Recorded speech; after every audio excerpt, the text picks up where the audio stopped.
This is the Literacy Mindset Podcast, where education leaders discuss identifying and removing phonological barriers with Mindplay's CEO, Jeff Pendleton. All right. Well, welcome back, everybody. I'm very excited today for another episode in our Oklahoma mini-series of the podcast here on Literacy Mindset. Excited to have my guest, Susan Jones, who is the Director of Special Education at Marlow Public Schools in Marlow, Oklahoma. Welcome to the show. Oh, thank you. Thank you for having me. Yeah, well, I'm excited to have you and talk through some things that you guys have going on in the state. Maybe you might want to orient some folks a little bit to where we're at in Marlow. I think I have a good sense of it now, but talk us through where we're at in Oklahoma here in Marlow. Marlow is actually east of Lawton, Oklahoma, and a little bit south of Chickasha, Oklahoma, and a little bit west of Duncan. All right. There we go. Duncan. There we go. We're orienting ourselves. Between like those there, you're probably about 45 minutes away from Oakland City. Okay. There we go. From Marlow. That's helpful. Okay. And maybe give a little bit of context for the audience. How is it that you give us a little bit of a background on you and how you got to be the Director of Special Education in Marlow? I began my educational career as a deaf educational interpreter, working with deaf students. Then I became a teacher for Lawton Public Schools. I taught special education for a couple of years, and then I taught the other realm, special education, on the AP side for about 3 prior to then I became the assistant principal of the same school at Lawton. And I was over their special education program for like 5 years. And at that time is when the superintendent of Marlow Public Schools reached out to me stating they were looking for a special education director. And I really honestly didn't. I knew I wanted to be one. I just never really saw myself getting into that or leaving the Lawton school district, but I took the opportunity, and so I'm going into my 3rd year now as the special education director, and I love it. I love my job. I love what I do, and I love helping the students. So awesome. It's been a long journey, but I'm here. Yeah, no, that's great. And I think that everybody has a unique journey to where they're at, and it influences it. Now, you taught and kind of worked on a special ed program in high school. So now you got the whole district. You got to think about things, spanning the grade level. So maybe let's start there and talk to us a little bit about some of the things that you've learned or experienced as you've had to now incorporate more of the elementary grades into your sphere of influence and your sphere of working compared to maybe the focus at the high school before? One of the greatest things I've learned is relying on my team, because you begin to understand when you work in secondary how little you understand of the elementary.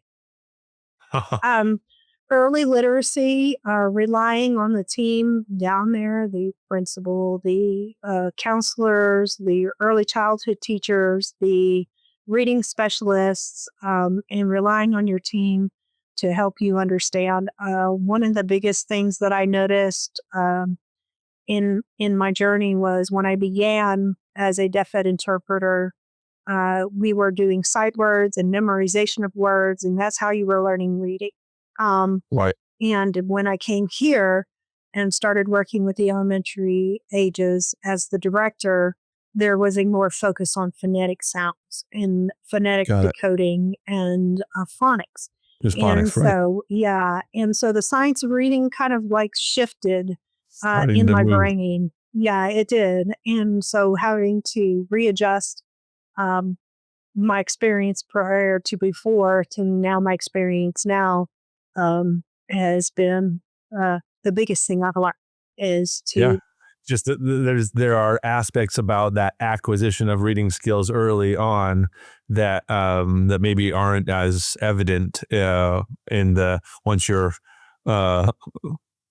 learning or reading to learn versus the learning to read kind of a construct, right?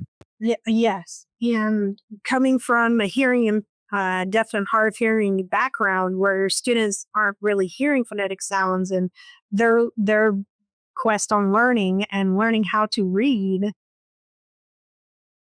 is way different. It's vastly different. So True. when you cannot hear properly, you don't hear the articulation or the phonetic sounds or the blending and the CVC words and all of that. Just it's kind of a whole different approach. And so um, even my mindset, because I came from a different background than the early literacy that I'm learning here with my early literacy teacher and the reading specialist, has been a learning curve for me. Sure. But I think I'm getting to understand the importance of it, Okay. and because some students rely on being able to decode, and each of us learn differently, and it just Right. depends on the student, but the importance of it, No, it's true. And I'm excited to kind of dive into some of those things as you think about how do we provide equity for all students, right? And Oh, the no. concept of sounding it out is different if you cannot hear sounds on Mhm. that. So let's talk about your reading specialist here in a second. But before we get there, can you talk a little bit about how it is that you partner with the curriculum department when you think about just reading instruction? How involved do you get on decisions that happen around curriculum as a consultant or an influencer? How much of that is decided and then you go and implement? Can you just walk us through what that looks like?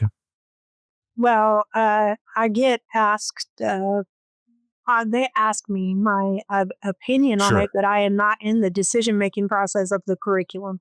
I do Got know it. that I'm in the process of helping them align the Yeah. curriculum, especially when we're looking at the special education teachers who also teach the same curriculum as the other teachers, but at in a modified way.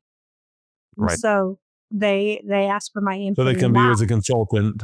hmm And so the curriculum that has been chosen for the elementary level all the way up into the 12th grade level of English and reading and literature, all was adopted by um, all the principals and Right. Kind of a counselors and committee to put yeah, together on. just in there, and with the thought of special education in there because the curriculum they taught does have modified curriculum embedded in.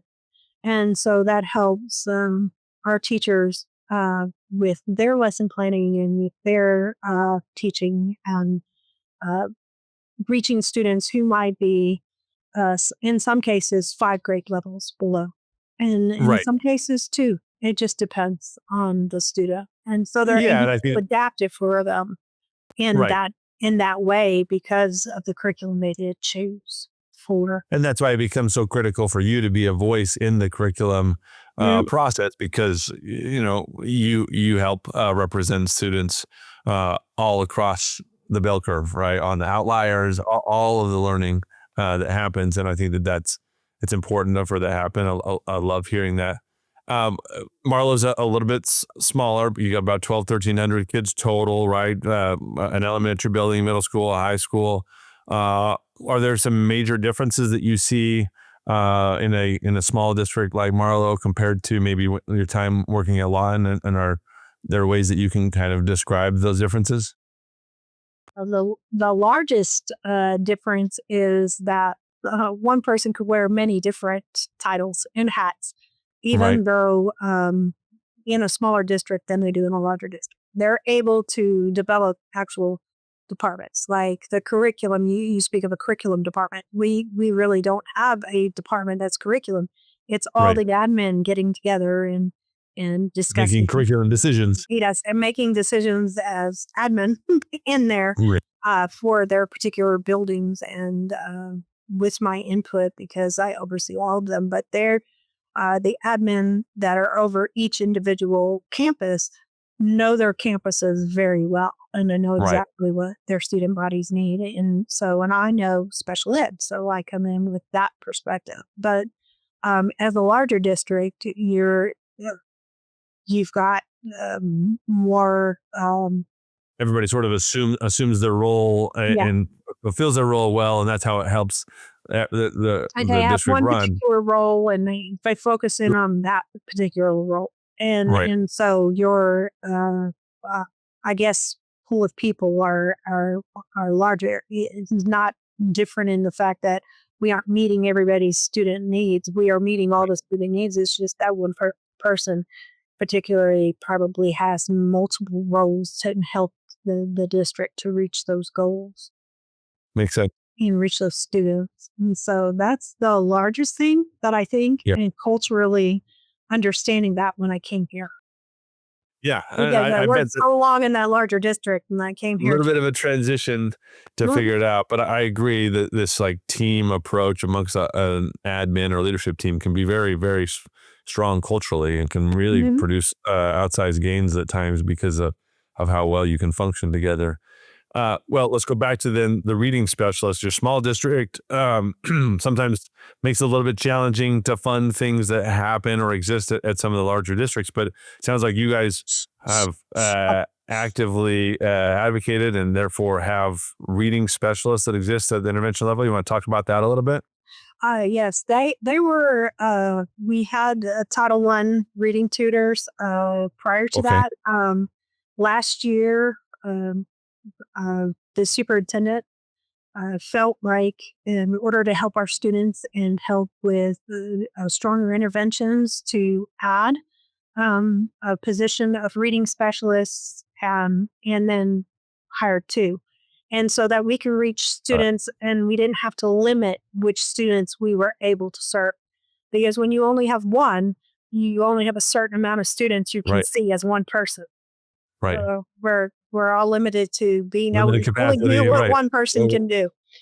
And so adding the other one allowed us to be able to reach across K through 5 students instead of limiting only to students in first through third or K through first or whatever that case may be. But now we're able to do interventions for K through 5, and which Wow. has been extremely helpful to the special education department because we're as a special education, our students aren't individual education plans.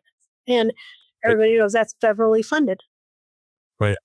We get federal funds and the state gets the funds and the state, it's just the way finances work. And Title I is also federally funded. And so we couldn't cross over in Title I.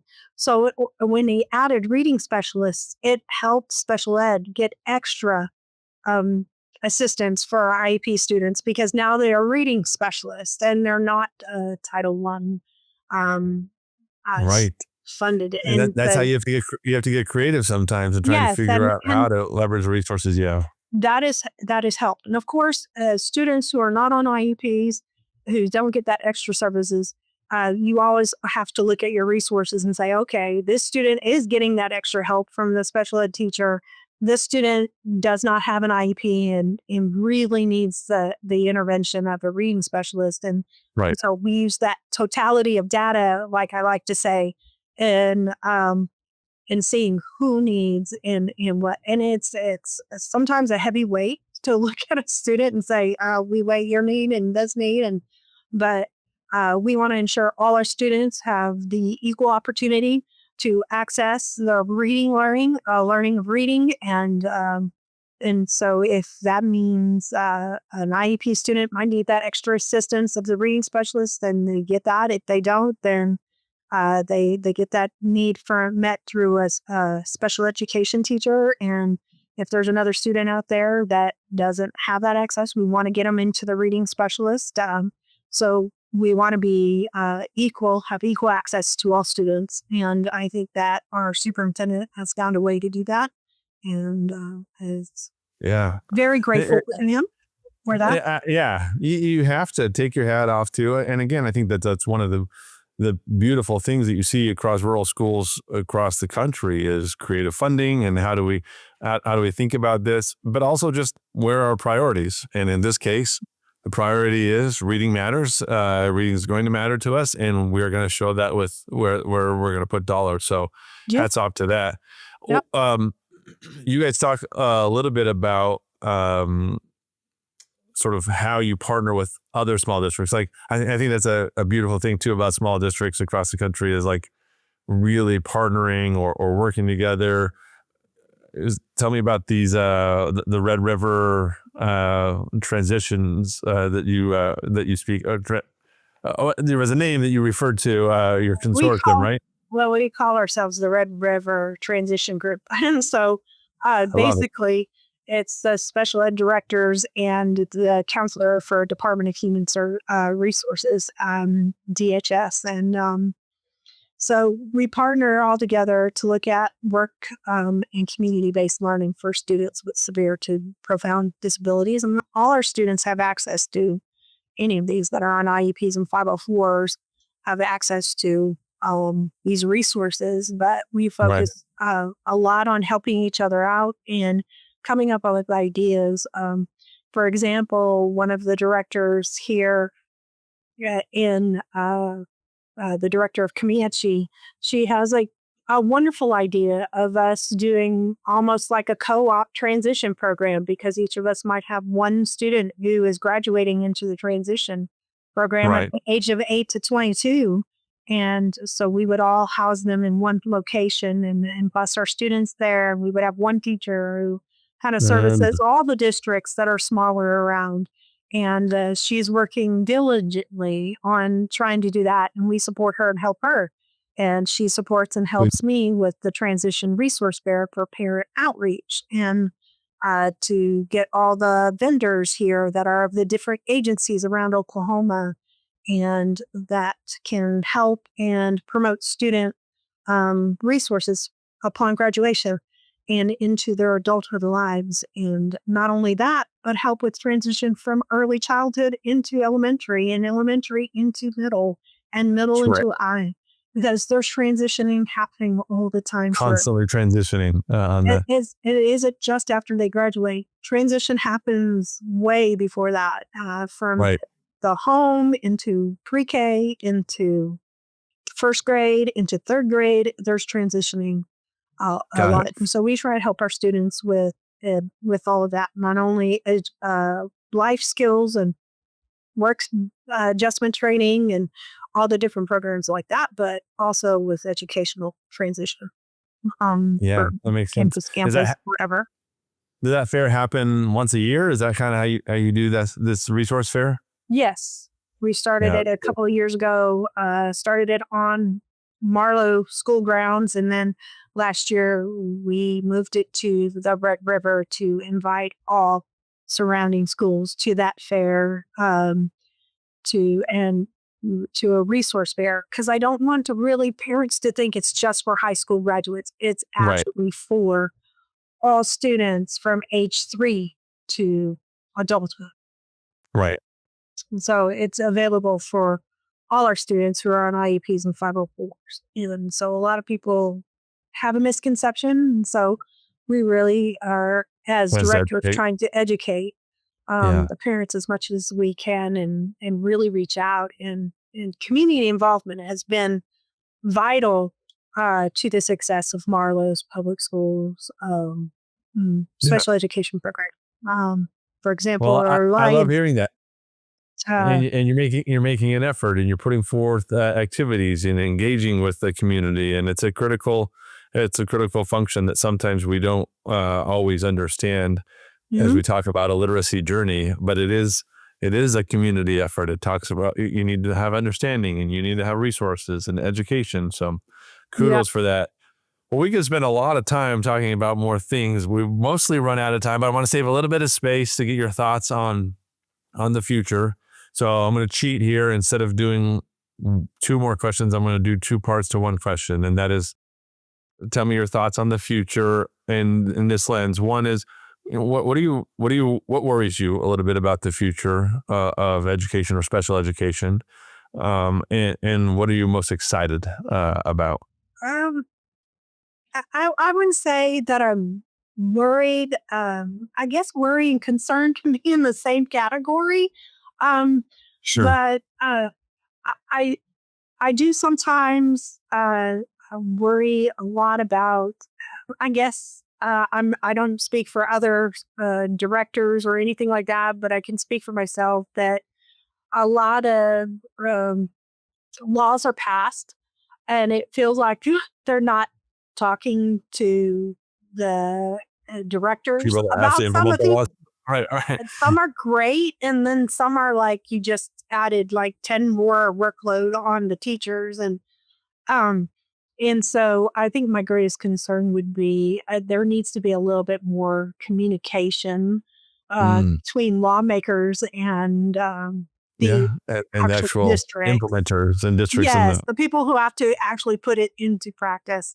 Okay. Not that they're bad. I think that they're Sure. all coming from good places, trying to help students and promote student learning, and our teachers are always great at adapting, but it does kind of sometimes tie the hand. May, maybe from a place of a lack of information or misinformation. It could Yes, and be. I Yeah. think that sometimes that is a lot of misinformation. Makes sense. So I don't think it's a worry. I think more of mm, communication would be better.